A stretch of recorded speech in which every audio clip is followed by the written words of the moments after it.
Shri Sitarama సదనం channel చూస్తున్న ప్రాజ్ఞులకు, విజ్ఞులకు, పెద్దలకు, మహానుభావులకు సాదరపూర్వకంగా నమస్కారాలు సమర్పిస్తున్నాను. ఈ రోజున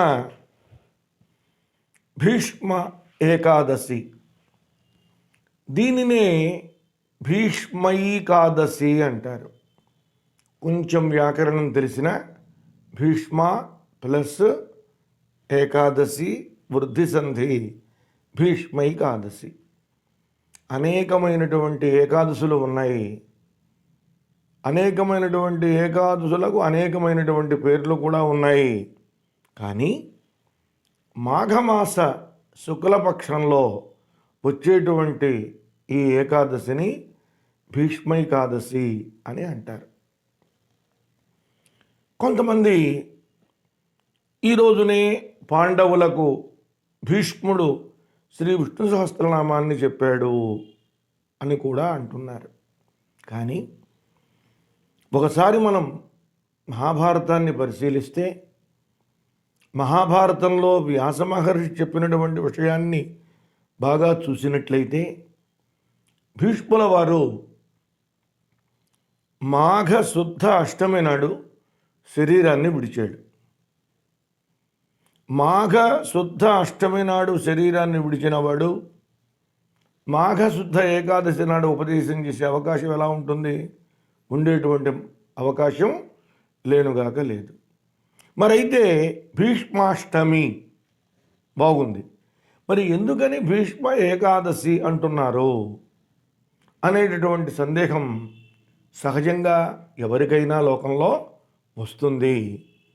దానికి పెద్దలు అనేకమైనటువంటి వ్యాఖ్యానాలు రాశారు, చెప్పారు. అసలు దీన్ని భీష్మ పంచకం అని అంటారు.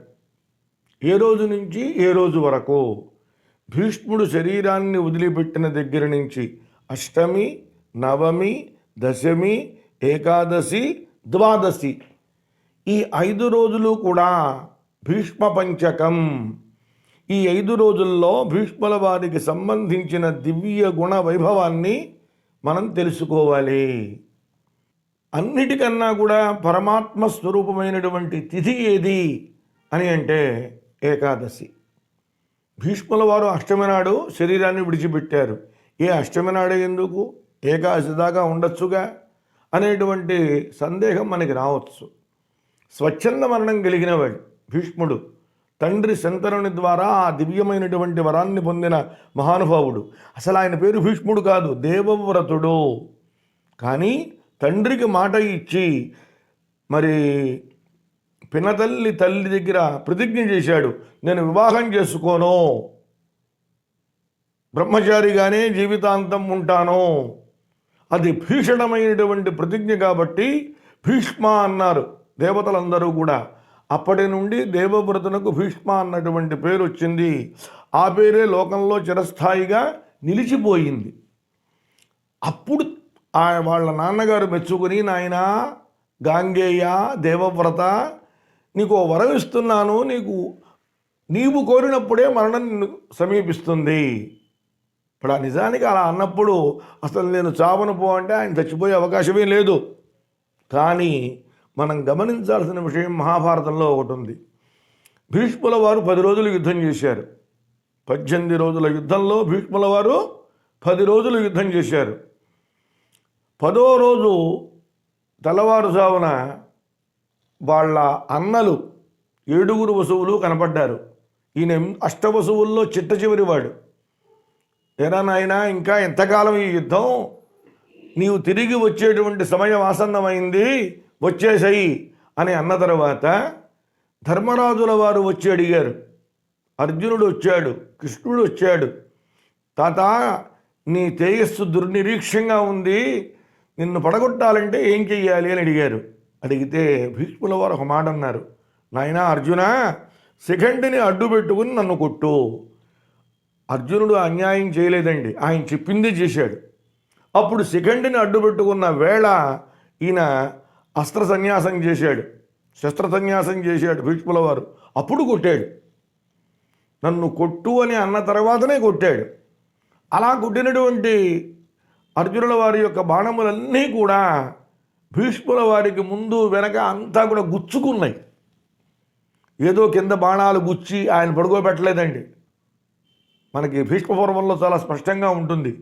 ఎలా ఉన్నాడు భీష్ముడు అంటే, ముళ్ళ పంది కనుక ఒక్కసారి ఆ ముళ్ళని పైకి అంటే ఎలా ఉంటుందో అలా పాపం ముందు వెనక అంతా కూడా బాణాలు వచ్చేసినాయిటండి. బాణాలు గుచ్చుకున్నాయి అర్జునుడివి. అలా ఉన్నటువంటి వ్యక్తి మహానుభావుడు ఇలా వెనక్కి పడిపోతున్నాడు. రథంలో నుంచి పడిపోతుంటే దబదబా పరిగెత్తుకుంటూ వస్తున్నారు అందరూ కూడా. ఆయన మెల్లిగా ఒరిగాడు. ఒరిగినప్పుడు తలవైపు మరి ఏమీ లేదు, తల వాలిపోతోంది. వెంటనే అన్నాడు కృష్ణ పరమాత్మ, అర్జున, మహానుభావుడి తల వాలుతోంది, వాలకూడదు అన్నాడు. ఒక బాణం ఆ తలకు ఆధారంగా పెట్టేట. ఎవరు? ఆ అర్జునుల వారు. అలా ఆయన అంపశయ్య మీద ఉన్నాడు. దానికి కారణం ఏమిటి మనం ఆలోచిద్దాం. ఇంతటి మహానుభావుడు ఎందుకు అక్కడ ఉన్నాడు అని అంటే, తాను ఎంత చేసినా కూడా ఎటువైపు ఉన్నాడు భీష్ముడు అని ఎవరైనా అంటే కౌరవుల వైపు ఉన్నాడు, అధర్మం వైపు ఉన్నాడు. అధర్మం వైపు ఎందుకున్నాడు అంటే ఆయన ప్రతిజ్ఞ చేశాడు, ప్రతిజ్ఞ కట్టుబడి ఉన్నాడు. ఆ కౌరవ సింహాసనంలో ఉన్నటువంటి వాళ్ళ ఆజ్ఞకు కట్టుబడి తాను ఉంటాను అని, అందుకని ఉన్నాడు. ఇప్పుడు తాను చేసినటువంటిది ఏదన్నా అపచారం ఉందా? ఉన్నది. ఏమిటది? ఆనాడు ద్రౌపదీ మాతకు వస్త్రాపహరణం జరుగుతున్న వేళ తాను అసమర్థుల్లా కూర్చున్నాడు కాబట్టి దానికి శిక్ష అనుభవించాలి. ఎలా అనుభవించాలి? తన శరీరంలో నుండి ఆ బాణములు పైకి వస్తున్న వేళ శరీరంలో ఉన్నటువంటి రక్తమంతా కూడా దారులుగా కారిపోతున్నటువంటి వేళ ఏ ఉప్పు తిని తన శరీరంలో రక్తమాంసములు పెరిగినాయో, ఎవరి ఉప్పు తిని అంటే దుర్యోధనుడిది, అవన్నీ పోవాలి. అందుకని ఆయన దాన్ని ఆనందంగా స్వీకరించాడు. అలా ఉన్నాడు. ఈ తరుణంలో గంగాదేవి చెప్పింది, నాయన దక్షిణాయనం భీష్మ, ఉత్తరాయణం వచ్చిన తర్వాత నువ్వు శరీరాన్ని విడిచిపెట్టు. ఉత్తరాయణం కోసం ఎదురు చూస్తున్నాడు మహానుభావుడు భీష్ముల వారు. ఈ తరుణంలో ఈయనలో ఉన్నటువంటి రక్తము ఏవైతే ఉన్నాయో అన్నీ కూడా పోయినాయి. అంటే అధర్మాత్ముడి దగ్గర ఉండి అధర్మాత్ముడి యొక్క తిండి తినటం వల్ల ఏ ఏ స్థితి భీష్ముల వారికి సంబంధించిందో అంతా పోయింది. అప్పుడు ధర్మరాజుల వారు వచ్చి, తాత నాకు ధర్మాల గురించి చెప్పు అని అన్నప్పుడు అనేకమైనటువంటి ధర్మాలు చెప్పాడు మహానుభావుడైనటువంటి భీష్ముడు. అలా చెప్పే తరుణంలోనే ఈయన అడిగాడు ధర్మరాజుల వారు, తాత నీ హృదయంలో గూడు కట్టుకున్నటువంటి మహానుభావుడెవరు? ఎవరు పరమదైవం? నువ్వు ఎవరిని ఉపాసన చేస్తావు చెప్పు అని అన్నప్పుడు ఆ మహానుభావుడు ఉపదేశించినటువంటి దివ్య సహస్రనామం శ్రీ విష్ణు సహస్రనామం. పైగా ఆయన ఏం చెబుతున్నాను అనలేదు. నాయనా, ఋషిభిః పరిగీతాని తాని వక్ష్యామి భూతయే. ఋషుల చేత చెప్పబడినటువంటి ఏ దివ్యమైనటువంటి స్తోత్రమైతే ఉందో, నామములైతే ఉన్నాయో ఆ నామాలన్నీ కూడా నీకు చెబుతానయ్యా అని విశ్వం విష్ణును వషట్కారో దగ్గర నుంచి శంఖభృందకి చక్రి శాంగధన్వా గదాధరః రథాంగపాణి రక్షోభ్య సర్వప్రకరణాయుధ అంతవరకు ఉపదేశం చేశాడు మహానుభావుడైనటువంటి భీష్ముల వారు. అది ఉపదేశించాక ఆయన అందరికీ కూడా ఆచార్యుడై భీష్మాచార్యుడయ్యాడు. నిజానికి శ్రీకృష్ణ పరమాత్మ అంతకుముందే భగవద్గీతని చెప్పాడు అర్జునుడికి. ఆయనే చెప్పచ్చు, చెప్పలేదు. తాను ఒక మాట అన్నా అవసరమైతే భక్తుల కోసం తన మాటను వెనక్కి నెట్టుకుంటాడు.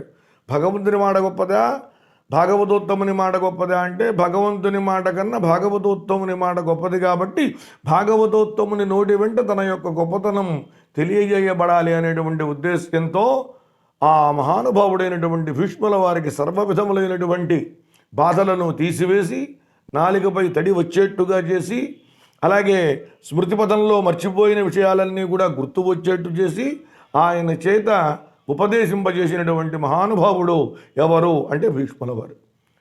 ఈ ఏ అద్భుతమైనటువంటి ఆ సహస్రనామం అయితే ఉందో ఆ దివ్యమైనటువంటి సహస్రనామాన్ని వారు శరీరాన్ని విడిచిపెట్టిన తర్వాత వచ్చేటువంటి ఏకాదశి శ్రీమన్నారాయణ స్వరూపమైంది కాబట్టి ఏం చెప్పారు?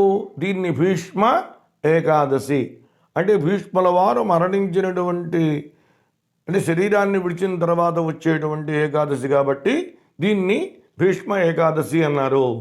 మరి భీష్ముల వారు ఉపదేశించింది ఏమిటి మనకి? శ్రీ విష్ణు సహస్రనామం. పరమాత్మకు ప్రీతిపాత్రమైంది ఏమిటి? ఏకాదశి తిథి. పరమాత్మకు ప్రీతిపాత్రమైనది తిథి ఏకాదశి. పరమాత్మకు అంతకంటే ప్రీతిపాత్రమైనటువంటిది భీష్ముని ద్వారా ఉపదేశించబడినటువంటి శ్రీ విష్ణు సహస్రనామం. అందువల్ల ఆ సహస్రనామాన్ని ఈ తిథి రోజున ఏం చేస్తున్నారు? చక్కగా పారాయణం చేసుకుంటున్నారు. అందువల్ల అష్టమి, నవమి, దశమి, ఏకాదశి, ద్వాదశి ఈ 5ంటిని భీష్మపంచకం అన్నారు. వారు శరీరాన్ని విడిచింది అప్పుడైనా వారి పేరుతో ఈ ఏకాదశి లోకంలో ప్రసిద్ధిని పొంది ఈ రోజున సహస్రనామాన్ని మనం అందరం కూడా పారాయణం చేసుకునేటువంటి భాగ్యం కలిగింది. ఒకనాడు అంటే కొన్నాళ్ల పాటు శ్రీ శ్రీ శ్రీ త్రిదండి శ్రీమన్నారాయణ రామానుజ చనిజీయర్ స్వామివారు కూడా ఈ భీష్మ ఏకాదశి నాడు లక్షల మందికి ఈ దివ్యమైనటువంటి శ్రీ విష్ణు సహస్రనామాన్ని ఉపదేశించి అందరినీ కూడా ధన్యుల్ని చేశారు. అటువంటి భీష్ముల వారికి సంబంధించిన అనేక అంశాలని వారి పేరుతో లోకంలో ప్రఖ్యాతిగాంచిన ఈ భీష్మ ఏకాదశి నాడు నేను మీకు చెప్పుకునేటువంటి భాగ్యం కలిగింది. ఇందుకెంతో ఆనందపడుతున్నాను. మరొక చిన్న మాట, ఆయన వసువులలో 8వ వాడు కాబట్టి తిథులలో 8 అష్టమి కాబట్టి అష్టమి నాడు ఆయన వెళ్ళిపోవాలి అని నిర్ణయించుకున్నాడు అని మనకు పెద్దలు చెబుతూ ఉంటారు. ఆ తర్వాత వచ్చిందే ఏకాదశి. ఇది ఇంత పరమ పవిత్రంగా ఉంటుంది అని పెద్దలు చెప్పిన 4 మంచి మాటలు మీ ముందు పంచుకున్నాను. ఇటువంటి అవకాశాన్ని ఇచ్చినటువంటి భగవంతునకు అనేక దాసోహాల్ని సమర్పించుకుంటూ విన్న మీ అందరికీ కూడా ఆ శ్రీకృష్ణ పరమాత్మ ఆయురారోగ్య ఐశ్వర్యాలను, ఆ భీష్ముల వారు మనకు ధార్మికమైనటువంటి బుద్ధిని చక్కగా ఇవ్వాలని, తద్వారా సమాజమంతా బాగుపడి సమాజమంతా కూడా ధర్మ మార్గంలో నడవాలని ఆ పరమాత్మను కోరుకుంటూ సెలవు తీసుకుంటున్నాను. స్వస్తి.